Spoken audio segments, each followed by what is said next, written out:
കർത്താവായ യേശുക്രിസ്തുവിൻ്റെ അതിപരിശുദ്ധ നാമം വാഴ്ത്തപ്പെടട്ടെ. പ്രിയമുള്ളവരെ, ഇന്ന് നമ്മൾ ധ്യാനിക്കുന്നത് 129 സങ്കീർത്തനം 1-2 വാക്യങ്ങൾ. ഇസ്രായേൽ പറയേണ്ടതെന്തെന്നാൽ, അവർ എൻ്റെ ബാല്യം മുതൽ പലപ്പോഴും എന്നെ ഉപദ്രവിച്ചു. എങ്കിലും അവർ എന്നെ ജയിച്ചില്ല. 2 പ്രാവശ്യം പറഞ്ഞിരിക്കുകയാണ്, എൻ്റെ ബാല്യം മുതൽ പലപ്പോഴും എന്നെ ഉപദ്രവിച്ചു. ആരാണ് അവർ? ശുശ്രൂഷയ്ക്ക് എതിര് നിൽക്കുന്ന, ആത്മീയൻ്റെ വളർച്ചയ്ക്ക് തടസ്സം നിൽക്കുന്ന ഏദൻ തോട്ടത്തിലെ പഴയ പാമ്പായ സാത്താനും അവൻ്റെ സൈന്യവും. അതുകൊണ്ട് ആത്മീയൻ പറയേണ്ടത്, ഇസ്രായേൽ പറയേണ്ടത്, ദൈവമക്കൾ പറയേണ്ടത്. യാക്കോബിനെ ഇസ്രായേൽ എന്ന് പേര് മാറ്റുമ്പോൾ കർത്താവ് ഉദ്ദേശിച്ചതാണ്. ജഡത്തിൽ നിന്ന് ആത്മാവിലേക്കൊരു പ്രൊമോഷൻ. ദൈവരാജ്യത്തിൻ്റെ ശക്തിയും വചനവും അനുഭവിച്ചവൻ, കൃപയാൽ ദൈവമക്കളായി തീർന്നവൻ, അവൻ പറയേണ്ടുന്ന കാര്യം, അവർ എന്നെ ജയിച്ചില്ല, ജയിക്കില്ല. അതാണ് ആത്മീയൻ്റെ ചങ്കൂറ്റം. അവർ എന്നെ പലപ്പോഴും ഉപദ്രവിച്ചു, ബാല്യം മുതൽ ഉപദ്രവിച്ചു. മനുഷ്യരെ ധൈര്യപ്പെടുത്തുന്ന, ഉത്സാഹിപ്പിക്കുന്ന അനേകം പ്രസംഗങ്ങളുണ്ട്, അനേകം മനുഷ്യരുമുണ്ട്. പക്ഷേ സാഹചര്യങ്ങൾ വരുമ്പോൾ, പ്രശ്നങ്ങൾ വരുമ്പോൾ, ചെന്നായി വരുമ്പോൾ ഓടിപ്പോകുന്ന ഇടയനെ പോലെ ആ ഉപദേശങ്ങളൊന്നും നമ്മളെ രക്ഷിക്കുകയില്ല. എന്നാൽ നമ്മുടെ ഹൃദയങ്ങളെയും ചിന്തകളെയും വിവേചിക്കുന്ന ദൈവവചനത്തിൽ ഒരുത്തൻ അന്വേഷിച്ചാൽ, തിരഞ്ഞാൽ അവൻ്റെ ഹൃദയം ഉറപ്പുള്ളതാകും. നിങ്ങളുടെ ഹൃദയം ഉറച്ചിരിക്കട്ടെ എന്നാണ്. യഹോവയെങ്കിൽ പ്രത്യാശ വയ്ക്കുക. വീണ്ടും പറയുന്നു, അതേ, യഹോവയെങ്കിൽ പ്രത്യാശ വയ്ക്കുക. ജീവിതത്തിലെ കഴിഞ്ഞ കാര്യങ്ങളെല്ലാം, പരാജയങ്ങൾ, ഓർക്കാൻ ഇഷ്ടപ്പെടാത്തത്, ഇരുട്ട്, ആണിപ്പഴുതുള്ള ഒരു കരം ഉത്തരവാദിത്തം ഏറ്റെടുക്കുകയാണ്.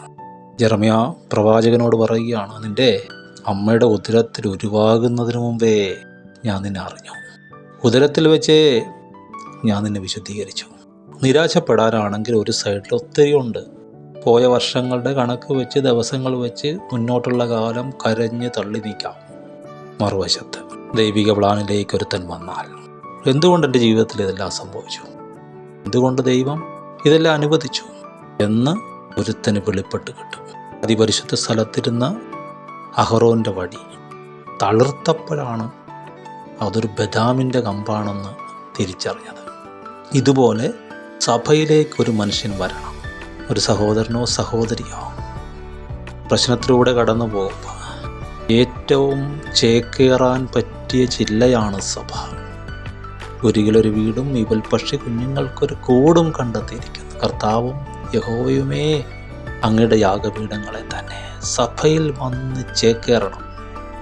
എന്താണ് പ്രത്യേകത? ദൈവത്തിൻ്റെ കണ്ണ് അവിടെ ഉണ്ട്, കരം അവിടെ ഉണ്ട്, ദൈവസാന്നിധ്യം അവിടെ ഉലാവുന്നുണ്ട്. അവൻ നിങ്ങളെ കാണും, അവൻ നിങ്ങൾക്ക് മറുപടി തരും.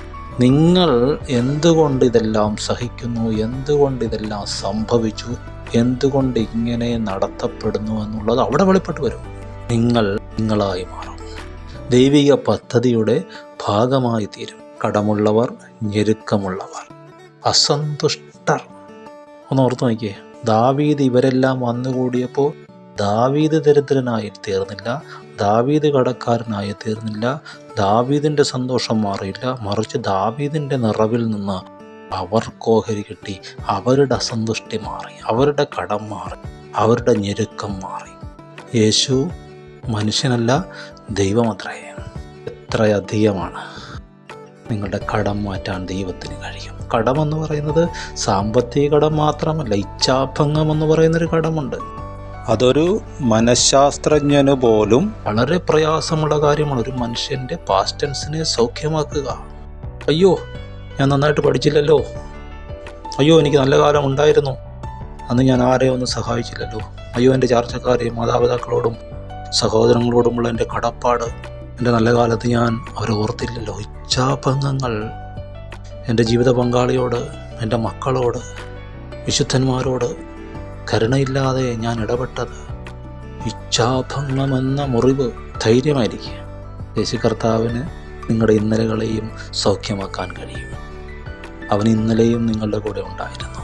നമ്മളവനെ അറിഞ്ഞില്ലെന്നേ ഉള്ളൂ. അവൻ നമ്മുടെ കൂടെ ഉണ്ടായിരുന്നു. നമ്മളറിയാതെ എത്രയോ കടങ്ങൾ അവൻ വീട്ടി.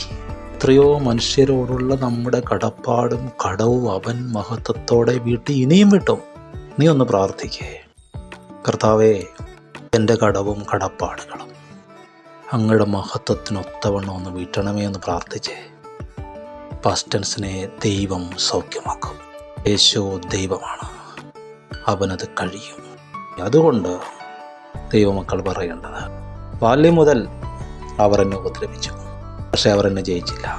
ബാല്യം മുതൽ കഷ്ടപ്പെട്ട, ഉപദ്രവിക്കപ്പെട്ട മോശയെപ്പോലെ, തകർക്കപ്പെട്ട ജോസഫിനെ പോലെ, തെറ്റായ ഉപദേശത്താൽ തീഷ്ണതയാൽ പിടിക്കപ്പെട്ട് പിന്നീട് വിശുദ്ധനായി തീർന്ന പൗലോസിനെ പോലെ എനിക്കും ഒരു നല്ല കാലമുണ്ട്. ക്രിസ്തുവിൽ എൻ്റെ നല്ല കാലം വെളിപ്പെടും, തക്ക സമയത്ത് വെളിപ്പെടും. അന്ത്യകാലത്തിലെ ഉണർവിൽ എനിക്കും ഒരു ഓഹരി ദൈവം വെച്ചിട്ടുണ്ട്.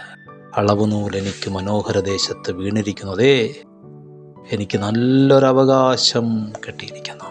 എൻ്റെ സമപ്രായക്കാരെയും എന്നോടുകൂടെ ഓടിയവരെയും എന്നോട് മത്സരിച്ചവരെയും അല്ലെങ്കിൽ ആരുടെയൊക്കെ മുമ്പിൽ ഞാൻ തോറ്റുപോയെന്ന് ഞാൻ വിചാരിക്കുന്നു, അവരുടെ എല്ലാം മുമ്പിൽ ദൈവം തലയുയർത്തി എന്നെ നിർത്തും. നീയോ യേശുവേ എനിക്ക് ചുറ്റും പരിചയം, എൻ്റെ മഹത്വവും എൻ്റെ തല ഉയർത്തുന്നവനുമാകുന്നു. യേശുവിൻ്റെ നാമത്തിൽ ഞാൻ അനുഗ്രഹിക്കുന്ന കർത്താവ് നിങ്ങളുടെ തല ഉയർത്തും. കർത്താവ് തൻ്റെ തേജസ് നിങ്ങളെ അണിയിക്കും. അവൻ നിങ്ങൾക്ക് ചുറ്റും പാസ്റ്റ് ടെൻസിലും പ്രസൻറ്റ് ടെൻസിലും ഫ്യൂച്ചർ ടെൻസിലും നിങ്ങൾക്ക് പരിചയമായിരിക്കും. ഞാൻ അനുഗ്രഹിക്കുന്നു. ആമേൻ.